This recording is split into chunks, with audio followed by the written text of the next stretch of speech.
So I wanted to talk next about the trip to the UK in 2015 when I came over in December. So I came over in like the second week of December of 2015, and I basically lived with him in the UK for 4 months. About that, yeah. Yeah. I walked to see you on New Year's Eve because your job stunk, and even though you requested New Year's Eve off, they made you work it anyway. Yeah. I've got one of those, I had one of those service sector jobs where you have to work every single day of the year. The only day we had off, and it was mandated by government law. The only day that we were not to work was Christmas Day. So to surprise me, Heather walked from my house to my place of work, which was about 4.5 miles as the crow flies. Your work schedule was terrible. It's all over the place. I'd be doing days, nights, swings, graveyards, and I'm not as young as I used to be, and it kind of takes it out of me. He has an autoimmune disease, for crying out loud. So it's not a great idea for him to get into all these weird sleeping patterns all the time. Like, I'd come home from a 10-hour shift, and then the next day I'd have to do a night shift, so I'd have to stay up all night, if possible, and go to sleep at 7, 8 a.m. So I'd essentially have to be awake for 24 hours in one go before I could get some sleep to go to my next shift. His job schedule being so craptastic meant that we often had to reschedule holidays and celebrate them either beforehand or after the fact. In 2016 we had to postpone it and do it on the 18th, I think? Yes, we did. As opposed to the 14th because he had to work. It was still nice. It was still very nice, and we had a very nice dinner, and we actually got to eat at the Grand this time. After dinner, you know, it was a beautiful night. Yeah. Bright moon, windy, so I mean the waves were really kicking up on the bay. So we went for a walk like we did the year prior. Yeah. And so we walked along the seafront down towards the clock tower and back again, and walking and talking arm in arm in a very old-fashioned Victorian sort of way. Then I went up to Corbin Head to take in the view. Okay, and we were there on top of the cliff at the railings, looking out over the bay, seeing all the lights of the town, the waves crashing, the wind blowing, and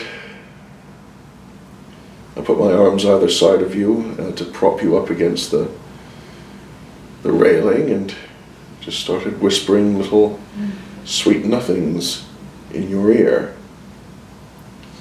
And the combination of my dulcet tones and a fair amount of red wine, and the environment, and the glorious, beautiful environment. Was gorgeous. The night was gorgeous, and I mean, there were millions of little lights in every little ripple on the bay. The water was black and the moon was bright, and I mean, there was just enough cloud cover to give it this lovely glow, and it was really beautiful. It was one of the most beautiful things I've ever seen. And here I am up against this fence. It's like a big black wrought iron sort of fence. I'm up against the fence, and here's this guy behind me, you know, like this, holding me, and his face is right here, and it's not just that he's whispering sweet nothings. Oh no, no, no.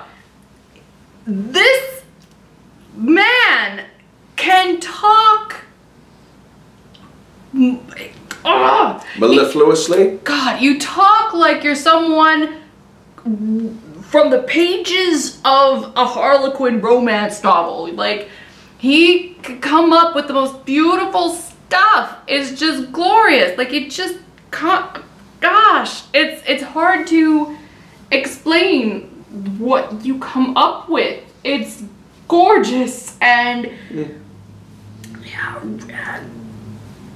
how it's overwhelming. So you take the beauty of that situation, right, and the warmth of your body, and the wind, and the moon, and the water, and not just how you're saying things, because you have this beautiful voice. You've got that, and then you've got the fact that you are one of the most articulate people I've ever met in real life, and that you can use that to full effect.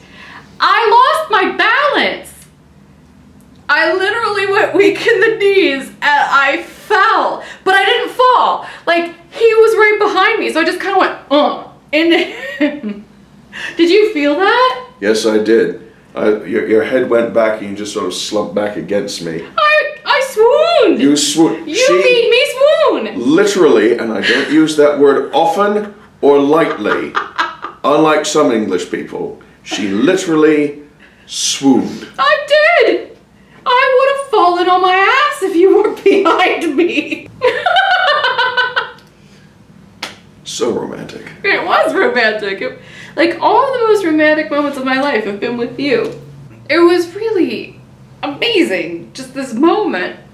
And then, but it gets better. It gets better because we walked back to the hotel, and I don't know how long you'd been planning it, but he started reading The Princess Bride to me. Oh, yes. Yeah, he reads to me sometimes. Like, if I'm scared or lonely, or if we're apart from each other for a while, he reads to me. And well, so, see, the thing is, many years back, Heather had an accident at a water park. Yes. And you partially detached one of your retinas and shook up your eyes to the point where it's hard for you to read. Yes, my right eye is very messed up. Especially small print. But she loves to read. I love to read. And I've got a golden voice. So excellent for that. I decided, why don't I read to her every so often? And what's one of our favorite stories? The Princess Bride. And I do the voices too. Yeah, he did. He did all the voices. Hello, my name is Inigo Montoya. You killed my father. Prepare to die. And in fact, it took him a whole week of reading it to me every night to finish. But you did. You read it to me every night until it was over. And then when we got to the last part of it, which was about a week later, after he was done finishing the book. So my Valentine's Day basically lasted a whole week. That's what he did for me. And then we went downstairs and we watched the movie. And since there's only one really comfy chair in his living room, I got the comfy chair. He sat on the floor next to me. And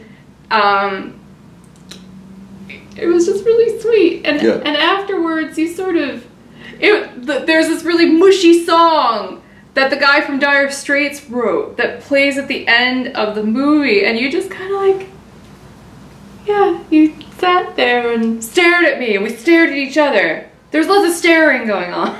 We're good at staring. Yeah, and it was so romantic.